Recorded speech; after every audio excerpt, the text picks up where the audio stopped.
эраи Роналду ва Месси расман ба охир расид. Яке аз рақобатҳои ҷаззобтарин дар таърихи футбол. Ҳамагон розиянд ки тӯпи тиллоии ҳаштуми Месси охирин барояш буд ва Роналду дигар дар рӯйхати муддаиён нест, чун ба футболи Осиё рӯй овардааст. Бо ин гуфтаҳо қайд кардан лозим аст ки рақобати онҳо барои тӯпи тиллоӣ ҳам ба анҷом расидааст, вале оянда чӣ мешуда бошад? имрӯз мо дар навори худ онҳоеро қайд хоҳем кард ки дар солҳои оянда муддаии асосӣ барои соҳиб шудани тӯпи тиллоӣ мегарданд. шумо ҳам аз фурсат истифода бурда фикри худро оиди чунин футболбозон дар комментария қайд кунед. Ки барандаи тӯпи тиллоӣ мешуда бошад? оғоз мекунем.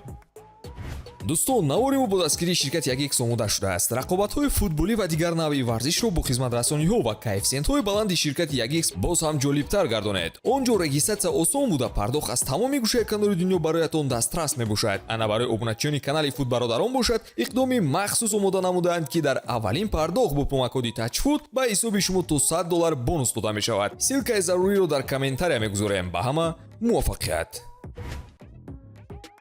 бепарда ҳарф мезанем. агар ҷоизаи супории мавсими нави тӯпи тиллоӣ пагоҳ баргузор шавад, онро Ҷуд Беллингем соҳиб мешавад. рое ки ӯ корномаашро дар Реал Мадрид оғоз кард, ӯро яке аз беҳтаринҳои ҷаҳон муаррифӣ сохт. дар 13 бозӣ 13 гол ва 3 ассист, ҳам дар Ла Лигаи Испания ва ҳам дар Лигаи Чемпионҳоу Эл Классико дурахши олӣ намуд. то моҳи ноябр бешубҳа Беллингем беҳтарин бозингари мавсим шуда метавонад. аз ҳама нуқтаи асосӣ он аст ки ӯ ҳанӯз 20 сол дорад, аммо бозиашро нигаред, фикр мекунед ки ӯ ҳамин 20 солро бо бозӣ дар Реал гузаронида бошад. бо ҳамин роҳ ӯ ба дастаи Анчелоти мутобиқ шуда тавонист. мо ба боварӣ гуфта метавонем ки агар Реал ҷоми Лигаи Қаҳрамонҳоро болои сар бардорад, тӯпи тиллоиро дар соли 2024 ба Беллингем месупоранд. ҳамзамон дар ҳолати қаҳрамонии Англия дар Евро.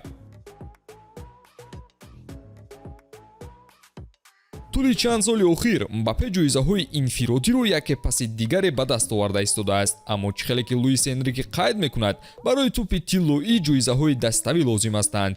агар аниқтар гӯем, ӯ ҷоизаи Лигаи Қаҳрамонҳоро лозим дорад. аммо ба назар ПСЖ ҳайате надорад ки барои рақобати қаҳрамонӣ дар Аврупо талош карда тавонад. ин чизро бозиҳои охири онҳо ва шикаст аз дасти Ньюкасл исбот карда метавонад. як роҳи ҳал аст. агар Мбаппе тӯпи тиллоиро соҳиб шудан хоҳад, ӯ бояд ҳарчи тезтар тарки ПСЖ кунад. тобистони оянда ӯ агенти озод мешавад ва ба қавле охирон шанс барои гузариш ба Реал ҳамон вақт аст. ба ҷуз мадридиҳо дигар дастае нест ки ба осонӣ қаҳрамони Аврупо шуда тавонанд. ҳамзамон қаҳрамони Аврупо шудани Фаронса ҳам метавонад барои муддаӣ шудани Мбаппе дар соли оянда асос гардад.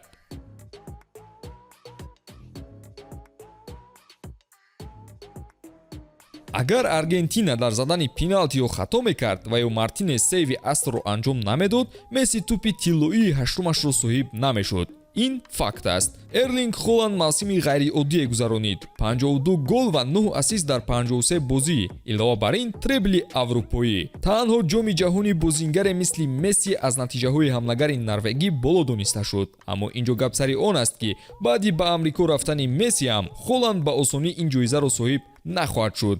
ба камияш ӯ бояд бори дигар қаҳрамони Лигаи Чемпионҳо шавад, агар Норвегия ахиран рохат ба Евроро нагирад.